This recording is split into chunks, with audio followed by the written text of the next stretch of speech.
How to play Bragging Rights. First, lay out all the pieces and shuffle each deck of cards. As an optional playstyle, each player takes a character card and reads out their character's traits to the table.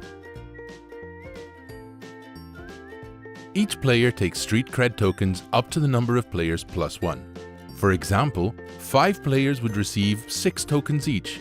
The remaining tokens are put back into the box. The topmost crime card is then flipped over. This is the crime that has been committed. Each player needs to claim responsibility by explaining how they committed the crime with the evidence that was left at the crime scene. Each player takes 5 evidence cards. The unused evidence and crime cards can go back into the box. From their hand, each player will pick 1 card to discard, 1 to play into the stack of evidence, and will keep the final 3. When picking the cards, be sure to keep evidence that you think will be useful to your story. Shuffle the stack of evidence. Reveal the topmost card.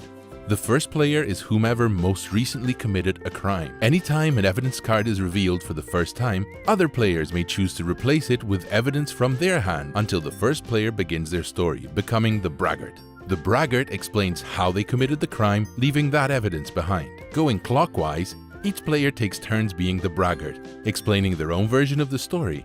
Braggarts cannot use the explanation a previous player used for a particular piece of evidence. At any time, while a braggart is telling a story, any other player can challenge an aspect of their story by wagering up to 2 tokens, becoming a challenger.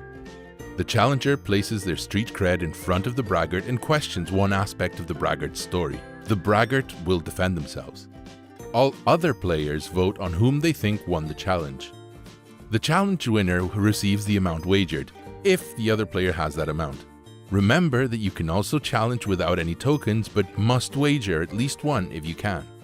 An aspect of a story may only be challenged once, but different aspects may be challenged one after another. Once all players have finished being the braggart, the last player becomes the first player. A new piece of evidence is turned over and the game continues. The braggart must continue their previous story, explaining the new evidence. The game lasts 3 evidence cards for a 7-player game, 4 cards for 4 to 5 players, and 5 cards for a 3-player game.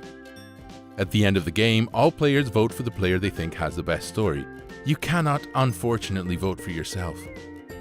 The player with the most votes receives the crime card.